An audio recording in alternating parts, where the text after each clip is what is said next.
Hello everybody, welcome back to the show.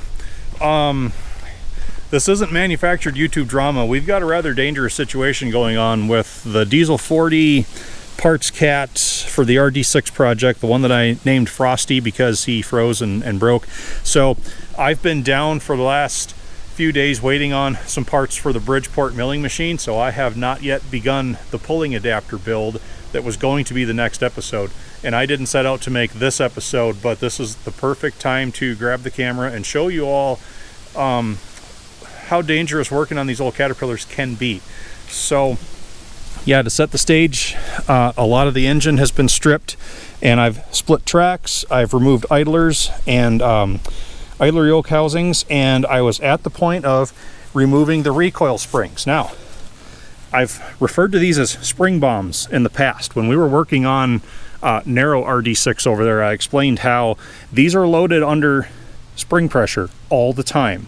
And if this center bolt was ever to break, it causes a very sudden release of that pressure. And end caps can go flying. The way this is constructed, it's like a giant square-headed bolt. So here's the square head of the bolt in here. It's caged inside that housing, and it goes through. We have two different springs. This is the outer one. You can't see the inner one, but there's an inner one there too. And you crank this nut down until you reach a certain compressed length. And then in this scenario here, we've probably got 6,000 to 8,000 pounds of pressure on that spring at all times. And the way they lock it, they drill a hole right through that nut and they run a cotter pin through there. That means there's also a hole drilled through that center bolt. And that is where the one from the other side failed. I took these out. This one was first. You never want to get too comfortable off either end of these, because if something was ever to decide to let go, both those ends are shooting out. This one, we are going to stay well away from each end. But this one has a broken center bolt, and it's probably the most dangerous type because it didn't break in the middle. If it would have broken in the middle, then it would have put full tension on tracks and you would have known. This one broke, and my hand is not in front of it, but I'm getting you guys out there, halfway inside that nut, okay, where the cotter pin drills through the nut and through the bolt, and that makes sense. That's the weakest part of that bolt. So that's where this one's broken. We've got all that spring pressure being held by maybe 3 threads. And when I was maneuvering this out and I saw that, it was literally treat it like it's a bomb, because it's ready to blast. The rest of the broken bolt is still in there. But when one of these center bolts break, the only way you can defuse the bomb, if you will, is to start cutting coils. And then you have to sacrifice the springs, and then you take all the pressure off of it. You don't have to cut many because these are such stiff springs. They don't compress very far before they build a lot of pressure. So we'll cut a few coils here, outer spring, and then get down to the inner spring, do that, and then we'll take it apart and really see what we're working with here. But very dangerous. These have been known to delete people permanently. You have to be careful what words you use on this platform, otherwise I'd get flagged, but it's very serious. So torch is here, I'll get it cut, and then we'll have a better look at it.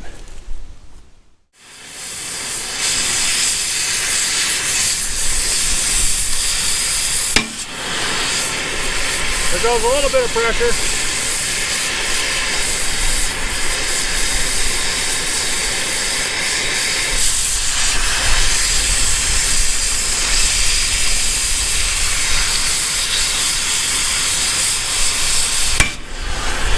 Some more.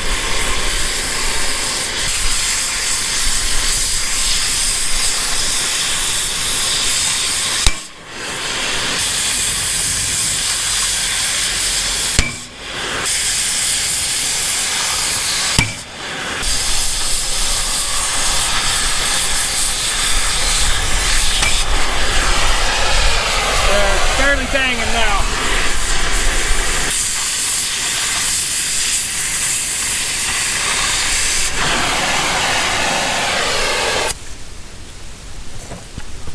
Okay, pressure's off of the outer one. That's our main one.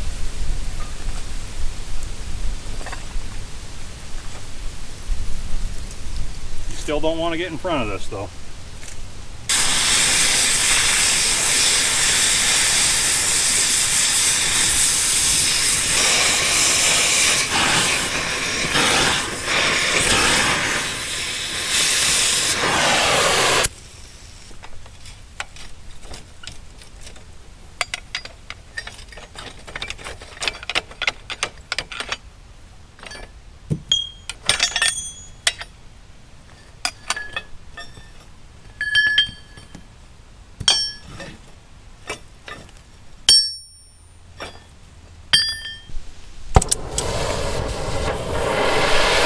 Now we cut the inner spring.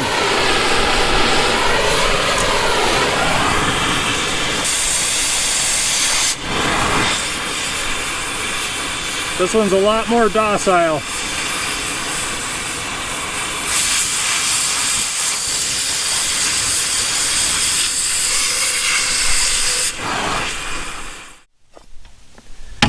All right, and yeah, see, no pressure left on anything, so we're good.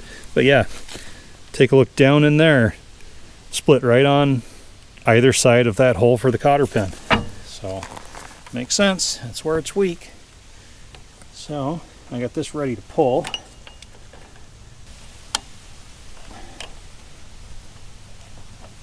There we are. End was just mangled enough it fought me. This should be a 2-inch size nut. Let's see if it wants to move. Yeah, really easy. And that's all that was holding it. Just that little bit of about 3 threads. And get y'all off of there. You can see it. Where they're darker right there, 3 to close to 4 threads. 3.5. That's all it was holding all of that pressure. I should be able to take heavy washer off now. I suppose that's a good pressing tool now, huh? You know, they're there to cope with a lot of force.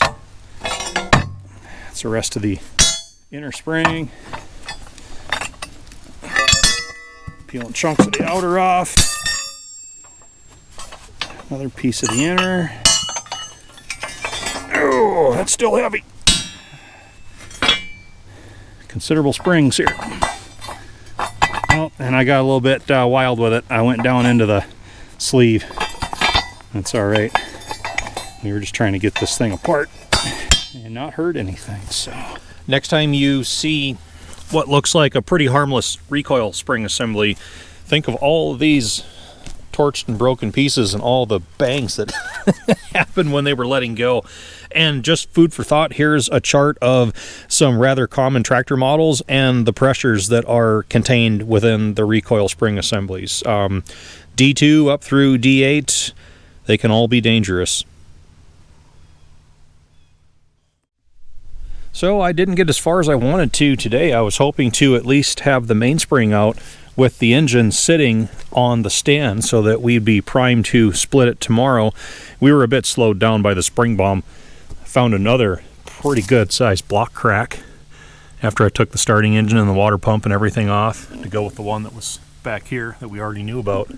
The power of water. So we're just, you know, taking advantage of some nice spring days trying to get this outdoor work done as quick as possible. So I didn't really plan on making an episode today like I opened with. So I think to fill this one out, we'll get to a couple of RD-6 FAQs.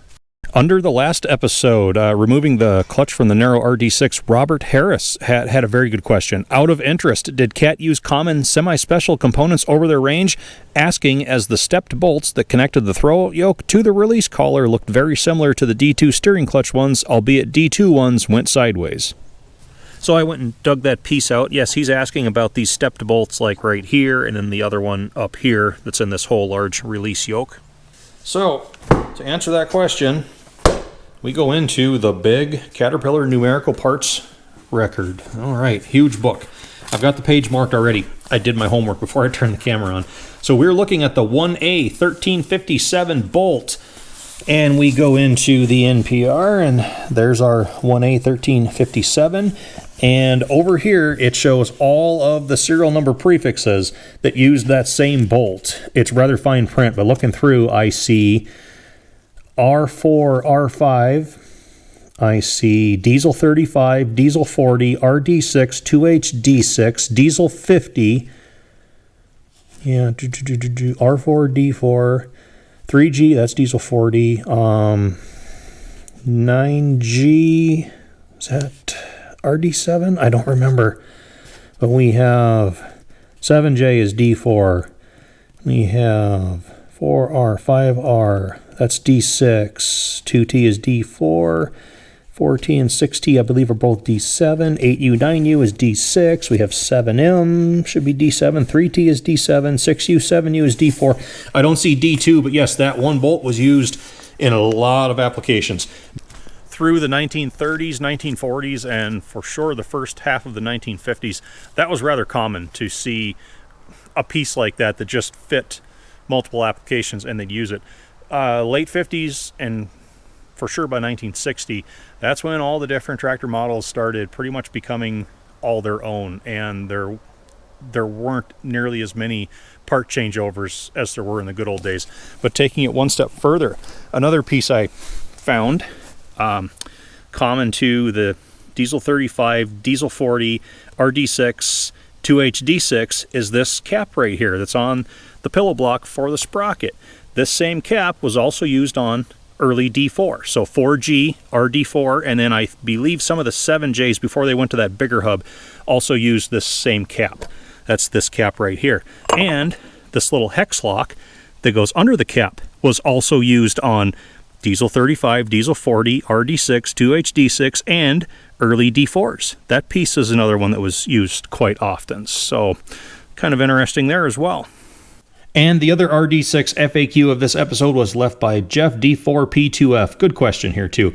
Have you ever had a moment of restoration that you feel like you bite off too much? Yes. Every time I've worked on X231. And I know I knock X231 hard a lot. This one is maximum level difficulty. This tractor never existed.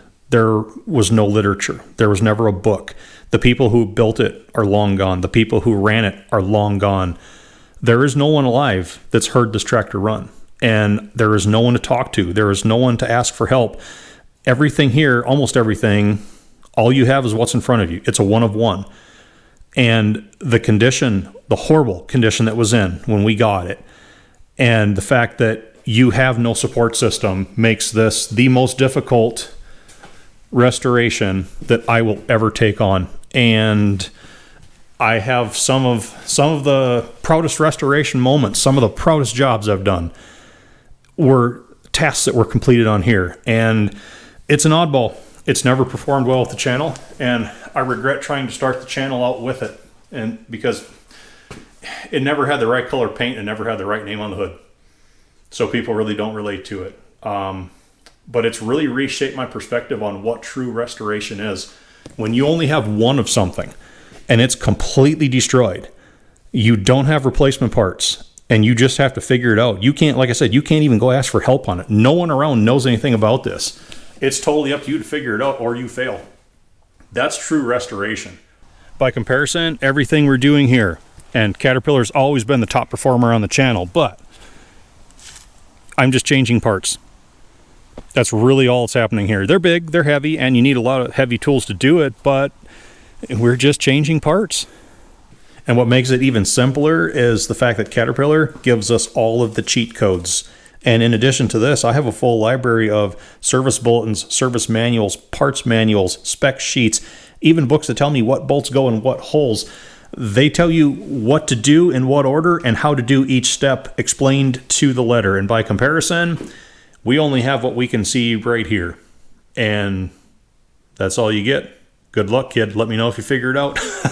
So, yeah, YouTube is a strange place. In a sense, the simplest work I do is always the most popular, and the most difficult, longest odds, miracle restoration stuff has always been the least popular, but it's all about relatability. So I think we scraped up enough to form one coherent episode, probably a little shorter than usual, but sometimes it just happens that way. All right, for an unexpected episode, I think we did pretty well. So I thank you all for watching. I hope you enjoyed the episode, and I hope to see you all back next time. Bonus clip, breaking news, breaking news. Breaking the chair too. Too excited. Bridgeport parts have arrived, so maybe the puller episode will be the next one after all.